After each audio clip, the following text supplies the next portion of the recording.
At one point, this news guy says, one day, he's sending people to Mercy Court. Next day, he's there. There's a point where Chris Pratt calls his buddy. He's like, help, dude, I'm in an electric chair. The AI judge is going to kill me. I'm in Mercy. And he goes, all right, Chris, relax. By the way, Chris Pratt's character is named Chris. He goes, right, Chris, relax. She's either going to be your best friend or the worst bitch you've ever met. Hello, everyone. For weeks, I have been cyberbullying the film Mercy with my friends. Imagine this. You wake up strapped to a chair, fighting for your life against an AI judge. This is the Mercy Capital Court. You have 90 minutes to prove your innocence. That terrifying scenario is exactly where I find myself in my new movie, Mercy. When you experience Mercy in 4DX, you'll be right there with me. You'll feel every desperate second of my investigation, every chase, every impact, every revelation as I race against time. Believe me, you've never experienced anything like this. Experience Mercy in 4DX, January 23rd. Get tickets now. You're running out of time. Oh, yeah, this is way comfier. I have been so excited for the next War of the Worlds starring Chris Pratt to finally drop. The tagline of this movie in the posters was unbelievable. Prove your innocence to an AI judge or face execution. The city's municipal cloud is at your disposal. You must gather evidence to exonerate yourself. I need to find out who killed my wife. You just provided me with a strong motive of why you murdered her. Good, wow. Thank you for that. The promo material for this movie consistently had me in stitches. Picture this. You're one of the detectives who helped create an advanced AI judge to put away the bad guys and help reduce crime. But now you're the one on trial accused of unaliving your wife. I need us to walk the scene. You know, I have something here. We gotta go old school. Get me out of here! Yesterday I was watching a movie when I immediately feared for my life. Because why was a drone flying through the theater? Even worse, why did I feel like it was watching? I mean, as soon as I put those 3D glasses on, it felt like I was literally sitting in the chair myself trying to prove my own innocence. And with how the visuals, the clues, and the story are presented to you like you're in the hot seat, it sets the stake that if you do not solve this crime in 90 minutes, that might be the end for you. And I gotta say, the overall theme and final message kinda has me terrified of the future. Watching Chris Pratt and Rebecca Ferguson squirm in the press interviews while they're trying to justify this clear Amazon AI slop script garbage. I'm Chris Pratt. I'm Rebecca Ferguson. You're going to freak out when you see the trailer for our new movie, Mercy. And then leading up to this movie, on top of this, the poster, right, has Chris Pratt strapped in this chair because the plot of this movie is Chris Pratt is tied to an electric chair and has 90 minutes to prove his innocence, or an AI judge will unalive him, as that woman said before. Because that's visualized on the poster, I actually heard someone at the theater a couple weeks ago walk by and go, oh, is Chris Pratt playing a disabled man? What is that? And as I was watching the movie, I was going, I can't really blame anyone for thinking it does look like a repurposed power wheelchair that the set department went, yeah, that's good enough. This movie is consistently hysterical in a so bad it's good way. For some reason, they thought this movie should play on the biggest IMAX screen here in Australia. This isn't just like normal IMAX. This movie theater that only shows movies made for IMAX went, yeah, we'll show Mercy with Chris Pratt and Rebecca Ferguson. As mentioned before, the plot is as simple as this. Chris Pratt, of course, wakes up in the chair and goes, where am I? Oh no, I'm in the Mercy AI judge system, no! And from there, he has to prove to Rebecca Ferguson, who's playing the AI, that he didn't murder his wife. He can use this AI to hack into anyone's phone, apparently, and like hack into all their cloud information to pull up data from anyone's phones, anyone who might be the suspect, anyone who might have been involved with the wife at any point. He can invade their phones and invade security cameras and then piece together a defense for himself, right? And you're probably wondering the same thing, and they never answer this.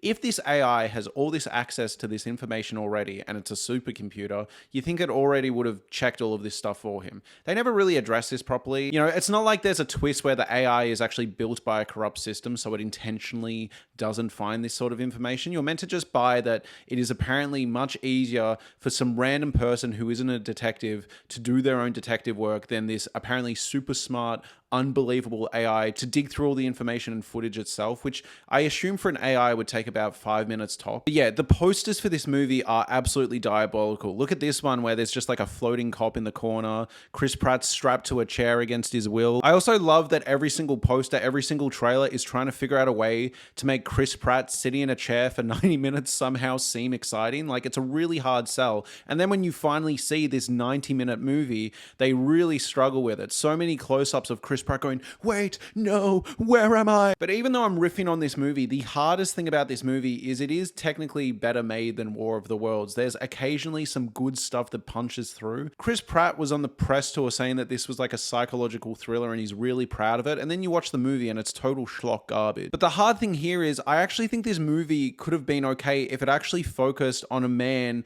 going through everyone else's phones, a man going through the history of his relationship and realizing he's low-key kind of a piece of shit. The big issue with this movie is it unironically expects us to root for Chris Pratt. And let me tell you what we know about Chris Pratt. He's an alcoholic who's bordering on being a wife beater, all right? Like, Chris Pratt plays a colossal piece of shit throughout this movie. And if it was a smarter script, this movie would have been a really interesting exploration and a guy trying to prove his innocence. And let's say he was actually set up for a crime he didn't commit. As he's trying to prove his innocence, he goes, God, I might be innocent of the crime, but morally, I'm not innocent. I was actually quite a bad husband. And like, that feels like the really obvious arc for this movie to go on. But instead, about halfway through, the wife becomes like a very minor detail, and it instead turns into like, we have to go big. We have to somehow turn Chris Pratt being in a chair for 90 minutes into this big gonzo action thriller. And I think that's where the movie ultimately falls apart. And I know, all right, I was going in to hate this movie. The hardest moment for me was sitting there at the start going, hang on, they're actually kind of cooking a bit. Rebecca Ferguson is giving a very, very good performance as this AI. And this is the Mercy Capital Court. Wait a second! You're before this court today charged with the murder of your wife. And she's playing it in a way where some humanity shines through. It's almost like the AI glitching. And she has such a stern, cold, sharp face. It was really good performance. And I was like, hang on, am I going to like this shitty movie that I was expecting to rag on? And then about halfway through, it goes from, again, what could have been an interesting deep dive into Chris Pratt's history of failing to be a good husband into just, what if there was actually a big terrorist that wanted to hurt the AI judge, but Chris Pratt has made friends with the AI judge, and he wants to protect the AI judge. That's the weird thing about this movie is, for some baffling reason, even though all the posters are framing the AI judge, played by Rebecca Ferguson, as this looming threat over Chris Pratt, when you actually sit down and watch the movie, about 20 minutes in, you're like, hang on, I think they're really pro AI here, despite the fact that baked into this plot, this AI judge has not gone to any effort to actually like filter through the information and the videos and everyone's phones that she already has access to. Ignoring that, right? They actually start to frame her as this like impartial, good part of the justice system. And similar to ChatGPT, it's actually just how we use it. This isn't like an unchecked, insane program that is sending people to an early grave. No, it's actually a really great tool for fair justice that we just need to learn to use properly. If we all just come together and learn to use AI the right way, we might actually become a better society. That is genuinely what the movie is pitching by the end. It's actually quite baffling. What should have been a tight 90-minute movie where Chris Pratt is filtering through the dark recesses of his history and his own mind, and, you know, like, even a nice twist would have been actually Chris Pratt did kill his wife and he was so drunk he didn't remember, but they don't go down that direction. It instead turns into, oh, that character we just introduced 5 minutes ago, turns out he's not a good guy. You have Chris Pratt and Rebecca Ferguson locked in a battle of wits. So anytime they introduce another character, you're like, okay, well, that's probably the person that did it. Okay, that person probably helped the person that did it. Okay, what do you know? That's the person that did it. That's the big thing here. It's like, if it's a movie about, oh, Chris Pratt has been falsely accused of a crime, and you only introduce us to one or two other characters, who else is it gonna be? And on top of that, they don't even like write a script where it comes together in a satisfying way where you're like, oh, that guy was actually there the whole time, and oh, that guy was this. It's like characters are introduced, and then 5 minutes later, what? That guy was involved? Oh my God, I can't believe it. And it's like, I do understand that this movie is meant to be 90 minutes in real time. You know, we're not going to have a bunch of flashbacks, but I'm also just mean, like, I wish, at least on a character level, Chris Pratt was actually kind of shocked by these revelations. I just wish the movie was a little better. Why am I asking so much from a movie where the tagline is prove your innocence to an AI judge or face execution? This movie has just incredible dialogue, all right? The movie opens up with millions of people have been affected by crime. And it's like, yes, that's how crime works. And then there's this like whole monologue from this like video being like, the mercy system is judge, jury, and executioner. And the people put on trial are guilty until innocent. And then there's this great moment where the AI judge is explaining what Chris Pratt has to do, right? He has 90 minutes to defend himself, but she says,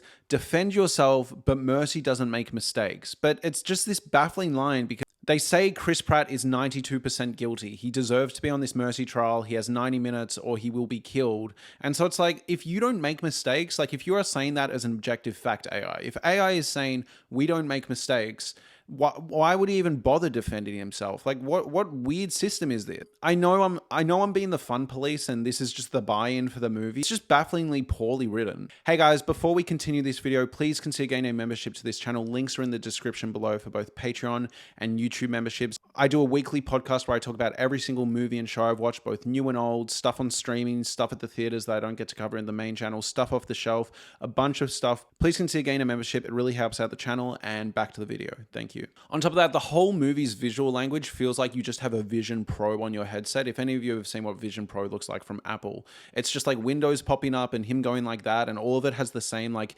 UI display where it's like over the real world. It's bizarre. Like I actually do wonder if someone at home just had a Vision Pro and that's how they filmed a lot of this movie. There's no subtlety in the dialogue at all. We actually find out early on Chris Pratt is the guy that helped introduce and helped create this AI mercy program. At one point, this news guy says, one day, he's sending people to mercy court. Next day, he's there. And for some reason, the mercy system itself is just overly convoluted. Like you're sitting there and you're like, hang on, I'm getting lost with numbers. So apparently, here's all the numbers. So Chris Pratt is currently at 97.5% guilty at the start of the movie, and he has 90 minutes to prove his innocence.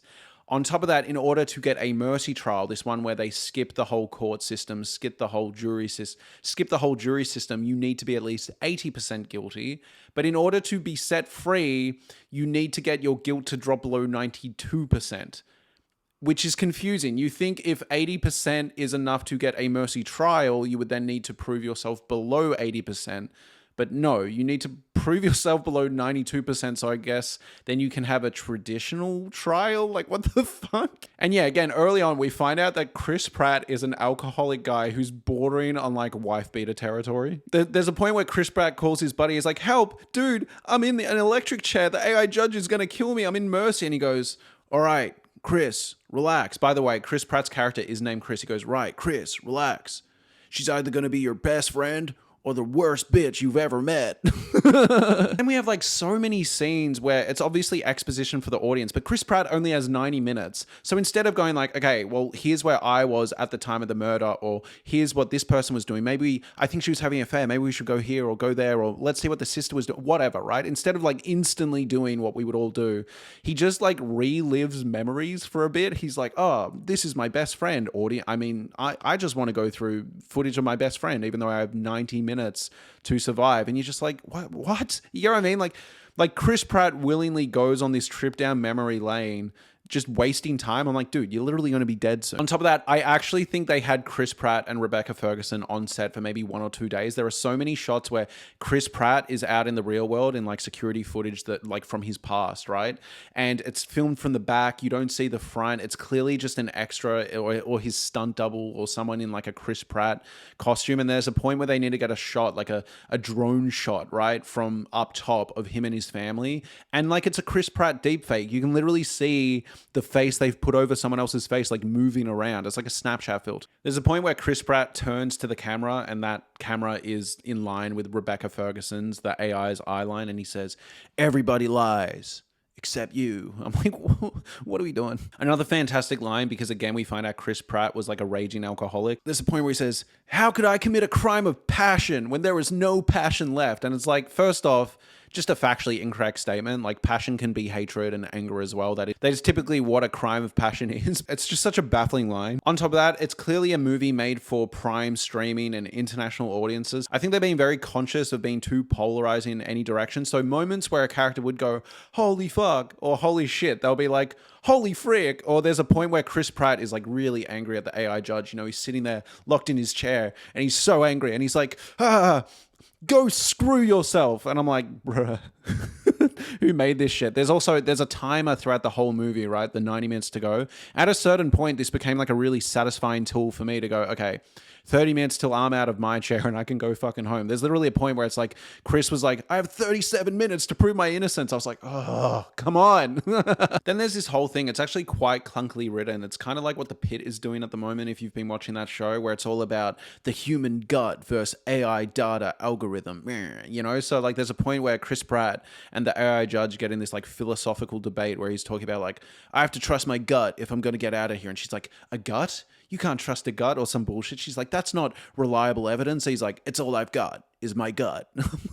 Now we're going to get into proper spoilers. So if for some reason you do actually want to see this movie, leave now, but like, come on, man, like stick around. So at this point, the target, we find out, right? Like the whole plot here is actually, it was Chris Pratt's best friend. No! So it was Chris Pratt's best friend. He was the bad guy, right? And at this point, we find out that Chris Pratt's best friend actually had a brother that was committed to death by the mercy system, right? And he thinks it was an unfair trial, but of course it wasn't actually an unfair trial because this movie is kind of pro-AI. So actually it was a crooked cop hiding evidence from mercy. But even so, you'd think this all-seeing AI would have figured that out. You know what I mean? Like, there's literally video footage of the crooked cop setting up this guy's brother. So we have this Chris Pratt's best friend, and Chris Pratt's best friend is avenging his brother that was fucked over by a crooked cop, not actually the AI system, because this movie loves AI. So Chris Pratt's best friend has actually framed Chris Pratt because Chris Pratt helped invent this AI system, and he's actually a terrorist, and he's going to blow up Mercy. And it's like, what could have been like a really interesting movie, I genuinely mean this, what could have been an okay movie where a guy has to reckon with his relationship completely falling apart and crumbling and see it and go, like, I genuinely, there's a movie there where someone goes through and they're trying to prove their innocence and then they realize, oh, like, even if I wasn't the one to full on kill her, like, I led her to this other guy who did kill her, or I emotionally abandoned her, or I hurt her so much that, you know, she was saying to her friend she would rather be dead. Like, maybe I should be on trial. You know what I mean? Like, something interesting. Like, you know, I know that's a little dark, but like, you know what I mean? Like, the movie starts and it's dealing with all these dark concepts. And I'm like, there is actually something in there. You could have had a guy maybe going, oh, maybe I'm not that innocent. Like, maybe I did emotionally kill her, right? And then, you know, maybe the AI is like, actually, we found this piece of information, and say, whatever, right? But like, just some depth. The movie instead turns into, oh my God, a guy is going to drive an explosive truck into like the factory where this Mercy AI judge is kept, which obviously she would exist in the cloud or exist somewhere else as well. Like, what's that going to do? But no, Chris Pratt has become friends with AI Rebecca Ferguson. So he's like, I need to stop this. I need to stop this immediately. Me and her are besties. So, and there's like the world's worst car chase. As I showed in the posters before, these cops drive around on essentially like the drones from Call of Duty Black Ops 2, I think it is. Those little like zzz, and they're driving around. It's just stupid. It's just stupid. You know, there's a point where Chris Pratt is like, you've just been proved guilty by the smartest judge in the world. And she's like, but yeah, essentially we find out that Chris Pratt's best friend was evil. He was the terrorist that was going to blow up the Mercy AI because he believes his brother was falsely put to death. But now on top of that, there's actually a cop, Chris's current like partner or cop friend, who also was the one that framed the brother. And the movie's message becomes human or AI. We all make mistakes, but we learn. And I would say absolutely not. This is a system that will put people to death. It actually cannot afford to make mistakes. That's not a good message movie. In terms of where making a mistake is okay, I would say dealing with someone's life, absolutely not okay. Absolutely not okay movie. But it becomes this movie that becomes weirdly pro-AI and pro-death penalty, and is like, yeah, this is just an awesome tool. We just need to make sure it doesn't fall into the wrong hands, and we use it well. I'm like, this is cooked, man. Anyways, thank you so much for watching, guys. If you enjoyed this video, please like, comment, and subscribe. Also, please consider getting those memberships I mentioned earlier in the video.